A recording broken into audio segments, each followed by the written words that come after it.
চাননি।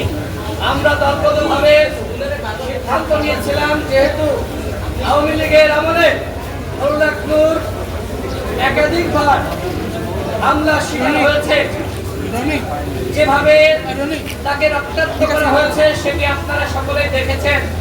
সুতরাং তার উন্নত চিকিৎসার জন্য সিঙ্গাপুরে অথবা লন্ডনে বা জার্মানিতে পাঠানো দরকার। মনে করে নুরুল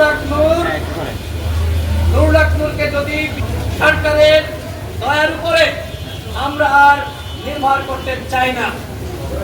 আমরা সরকারের এই ঘোষণাকে, নুরুল হক নূরকে সরকারের পক্ষ থেকে উন্নত চিকিৎসার জন্য বিদেশে নেওয়ার যে ঘোষণা দেওয়া হয়েছিল, সেই ঘোষণাকে আমরা প্রত্যাখ্যান করছি। আমরা আমাদের দলের পক্ষ থেকে উন্নত চিকিৎসার জন্য নুরুল হক নূরকে দেশের বাইরে আমরা পাঠাবো। যদিও নুরুল হক নূর বলেছেন তিনি বাংলাদেশের চিকিৎসা ব্যবস্থার উপরে আস্থা রেখে তিনি দেশেই চিকিৎসা নিতে চান।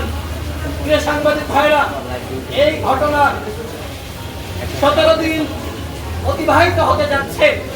এখনো পর্যন্ত সেনাবাহিনীর যারা এই ঘটনার সাথে সম্পৃক্ত, পুলিশের যারা এই ঘটনার সাথে সম্পৃক্ত, কাউকে এখনো পর্যন্ত গ্রেফতার করা হয়নি, তাদের বিরুদ্ধে কোনো ব্যবস্থা গ্রহণ করা হয়নি।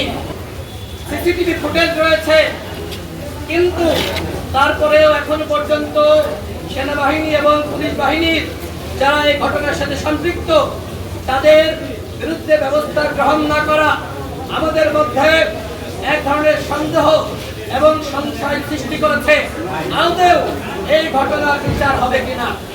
আমরা বরাবরই বলছি, এই জানাচ্ছি, আপনারা জানেন একটি তদন্ত কমিশন গঠিত হয়েছে। সেই তদন্ত কমিশন আমরা শুনেছি যে তারা কাজ শুরু করেছেন, যদিও তারা এখনো পর্যন্ত তথ্যপত্র সংগ্রহ করার জন্য আমাদের সাথে আনুষ্ঠানিকভাবে যোগাযোগ করেনি।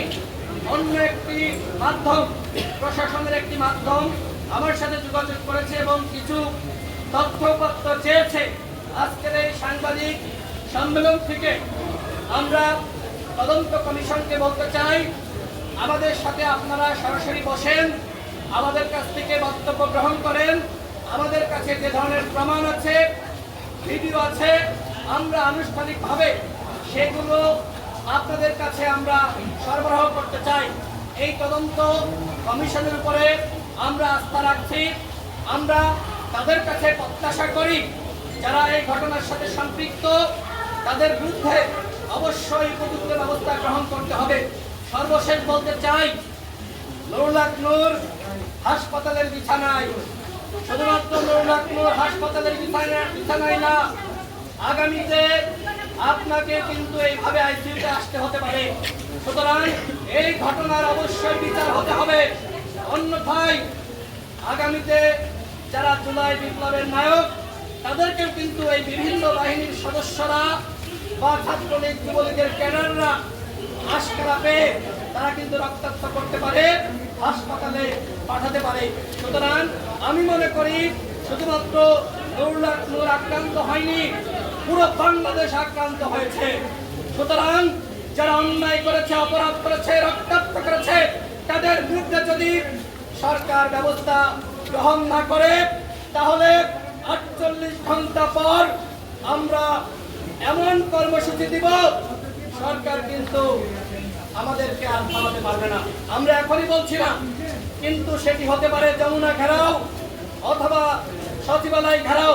স্পষ্ট কথা, ঘেরাও করে এর পুরোপুরি দায় কর্তব্য সরকারের উপরে। আমরা আজকের এই সাংবাদিক সম্মেলন থেকে আবারও সরকারের কাছে স্পষ্ট বার্তা দিচ্ছি, যদি নুরুল হক নূরের উপযুক্ত চিকিৎসা না হয়, যদি নুরুল হক নূরের কোনো ক্ষতি হয়, সেই দায় কিন্তু সরকার প্রধানকে নিতে হবে, স্বরাষ্ট্র উপদেষ্টাকে নিতে হবে।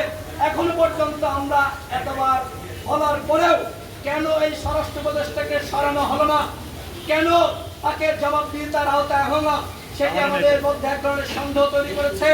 এই ঘটনার সাথে অবশ্যই সরকারের দায় আছে এবং সেই দায় স্বীকার করে দিয়ে অবশ্যই স্বরাষ্ট্র উপদেষ্টাকে পদত্যাগ করতে হবে।